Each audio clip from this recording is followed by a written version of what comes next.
Reforming Heart, hari ke-22. Renungan ini diambil dari website pemuda.stemi.id.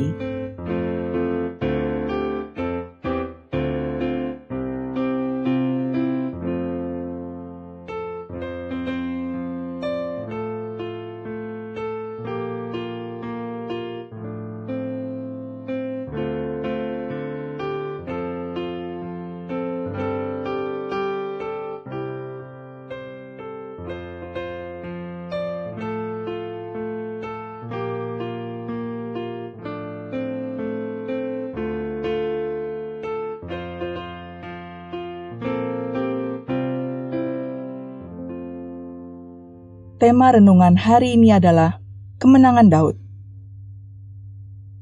Mari kita membaca Alkitab dari 1 Samuel pasal 17 ayat 40 sampai 58. Demikian bunyi firman Tuhan. Perkelahian Daud dengan Goliat. Lalu Daud mengambil tongkatnya di tangannya. Dipilihnya dari dasar sungai 5 batu yang licin dan ditaruhnya dalam kantung gembala yang dibawanya, yakni tempat batu-batu. Sedang umbannya dipegang di tangannya. Demikianlah ia mendekati orang Filistin itu. Orang Filistin itu kian dekat menghampiri Daud, dan di depannya orang yang membawa perisainya. Ketika orang Filistin itu menunjukkan pandangnya ke arah Daud serta melihat dia, dihinanya Daud itu, karena ia masih muda, kemerah-merahan, dan elok parasnya. Orang Filistin itu berkata kepada Daud, "Anjingkah aku, maka engkau mendatangi aku dengan tongkat?" Lalu demi para allahnya, orang Filistin itu mengutuki Daud. Pula orang Filistin itu berkata kepada Daud, "Hadapilah aku, maka aku akan memberikan dagingmu kepada burung-burung di udara dan kepada binatang-binatang di padang." Tetapi Daud berkata kepada orang Filistin itu, "Engkau mendatangi aku dengan pedang dan tombak dan lembing, tetapi aku mendatangi engkau dengan nama Tuhan semesta alam, Allah segala barisan Israel yang kau tantang itu. Hari ini juga Tuhan akan menyerahkan engkau ke dalam tanganku, dan aku akan mengalahkan engkau dan memenggal kepalamu dari tubuhmu. Hari ini juga aku akan memberikan mayatmu dan mayat tentara orang Filistin kepada burung-burung di udara dan kepada binatang-binatang liar, supaya seluruh bumi tahu bahwa Israel mempunyai Allah, dan supaya segenap jemaah ini tahu bahwa Tuhan menyelamatkan bukan dengan pedang dan bukan dengan lembing. Sebab di tangan Tuhanlah pertempuran, dan ia pun menyerahkan kamu ke dalam tangan kami." Ketika orang Filistin itu bergerak maju untuk menemui Daud, maka segeralah Daud berlari ke barisan musuh untuk menemui orang Filistin itu. Lalu Daud memasukkan tangannya dalam kantungnya. Diambilnyalah sebuah batu dari dalamnya, diumbannya.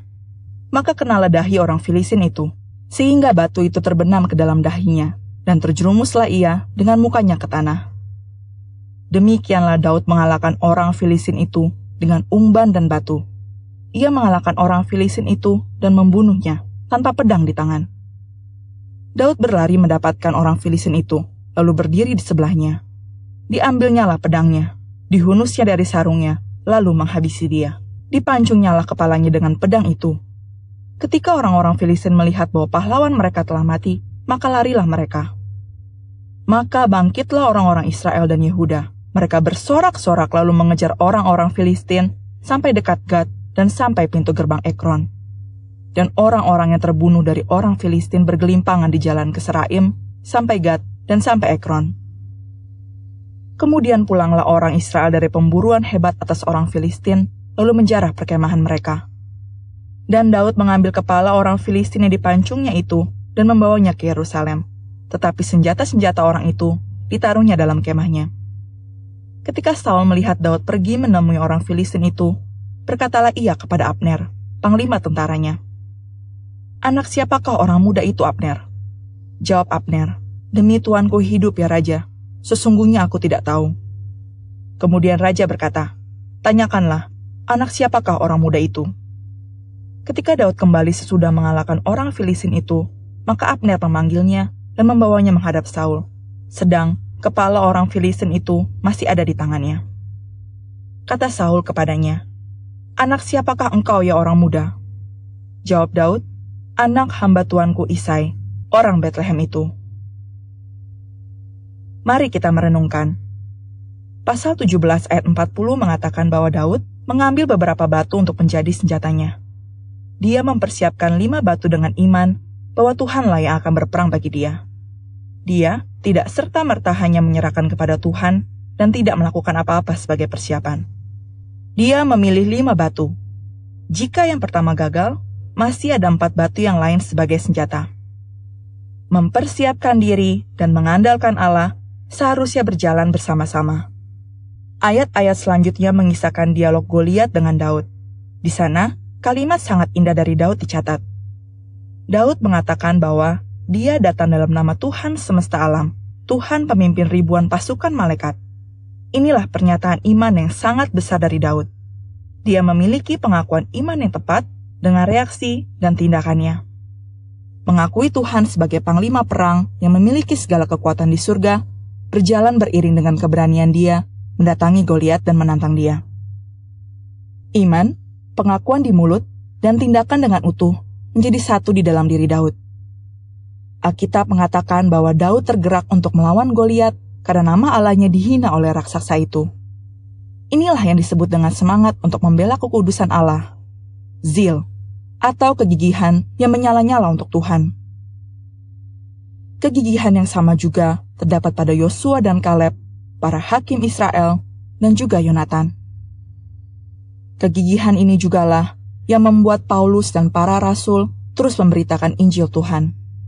Di dalam seluruh Alkitab, tercatat orang-orang dengan kegigihan yang seperti itu. Daud gigih membela nama Allahnya, karena itulah dia pergi berperang melawan Goliat. Apakah yang mendorong kita untuk melayani Tuhan? Apakah kegigihan untuk melawan iblis dan menyatakan Injil Tuhan? Ataukah hanya aktivitas rutin yang secara mekanis kita kerjakan? Apakah pekerjaan kita dikerjakan dengan kegigihan menyatakan kebenaran dan kemuliaan Tuhan? Ataukah hanya sebatas usaha untuk memperoleh penghidupan saja? Daud menyatakan kegigihan yang besar untuk nama Tuhannya. Maka seruannya pada ayat 45 sampai 46 menjadi proklamasi iman yang membangkitkan semangat seluruh orang Israel. Bagaimana dengan Saul? Pada saat Saul mementingkan dirinya sendiri, maka kegigihan untuk Tuhan menjadi habis sama sekali. Dan di mana kegigihan untuk Tuhan hilang, di situ inspirasi berhenti. Saul tidak lagi mampu menginspirasi orang Israel. Kegigihan memperjuangkan kesucian Allah dan ketulusan untuk mengasihi umat Tuhan, itulah yang membuat seorang raja menjadi agung. Lalu ayat 47 menyatakan hal berikutnya, mengenai keagungan karakter Daud. Apa yang dia perjuangkan hanya untuk membuktikan satu hal, yaitu supaya segenap jemaat tahu bahwa Tuhan menyelamatkan, bukan dengan senjata manusia. Dia tidak bertarung untuk membuktikan diri. Dia tidak merasa perlu mengalami pembuktian yang menunjukkan pencapaiannya di mata seluruh umat Tuhan. Dia tidak sedang memamerkan kemampuan guna menunjang prestasinya. Sekarang, begitu banyak orang yang sudah kehilangan arah dan mencari cara-cara pembuktian diri di depan masyarakat umum. Pencapaian dalam bentuk gajikah, atau pengakuan akademiskah, atau kemampuan diri yang mengungguli orang lain, semua dikejar untuk dipamerkan. Masyarakat kita sudah terjangkit sindrom minder diri yang begitu parah. Sebegitu kosongnya hidup kita, sehingga kita berusaha memamerkan apa yang masih ada untuk bisa dipamerkan demi menutupi kekosongan itu. Coba pikirkan hal ini. Apa yang ingin kita capai? Untuk apa meraih segala prestasi? Untuk apa memamerkan segala kemampuan finansial yang berhasil diraih? 1001 macam alasan dapat kita kemukakan, tetapi jangan-jangan segala pencapaian itu justru untuk menutupi perasaan kosong dan tidak berarti yang kita miliki. Keadaan akan menjadi semakin parah ketika hiburan kosong yang diberikan dunia untuk membuat kita merasa berarti telah kita terima dengan senang hati.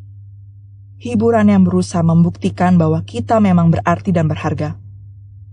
Apakah sebenarnya yang dapat membuat kita merasa berharga? Hanya satu, yaitu berhenti terlalu memerhatikan diri sendiri. Berhenti terlalu memikirkan apakah saya sudah dihargai atau belum. Berhenti terlalu mengasihani diri dengan menjadikan diri sendiri korban yang harus diperhatikan dan ditolong. Dunia terlalu banyak menawarkan obat selfishness yang membuat kita makin gila dalam memperhatikan diri sendiri. Engkau kurang diperhatikan. Engkau kurang dihargai. Engkau kurang diperlakukan spesial. Akhirnya tipuan ini benar-benar kita percayai dan kita mulai merasa diri kita memang seharusnya diperlakukan dengan baik. Ketika kita menjadi konsumen, dunia ini menawarkan pengertian bahwa konsumen adalah raja, dan ini sangat menyenangkan bagi kita. Ketika kita menjadi rakyat suatu negara demokratis, dunia ini menawarkan konsep bahwa suara rakyat adalah suara Tuhan. Kita menganggap bangsa yang berhasil harus membuat kita sejahtera. Apakah yang salah dengan dunia semacam ini? Dunia semacam ini tidak bisa mencetak seorang yang bersemangat tinggi untuk berkorban dan mengejar suatu tujuan mulia. Dunia semacam ini tidak akan pernah bisa menghasilkan orang-orang yang bergiat untuk suatu tujuan di luar dirinya sendiri. Kita harus prihatin dengan keadaan kita dan seluruh masyarakat di negeri kita. Semua begitu mudah menyalahkan orang lain dengan ukuran kesalahan mutlak pada peraturan ini, yaitu bahwa saya harus bahagia. Kalau saya gagal merasa bahagia, pasti yang salah adalah keadaan masyarakat, pemerintah, atau teori konspirasi yang menjatuhkan saya.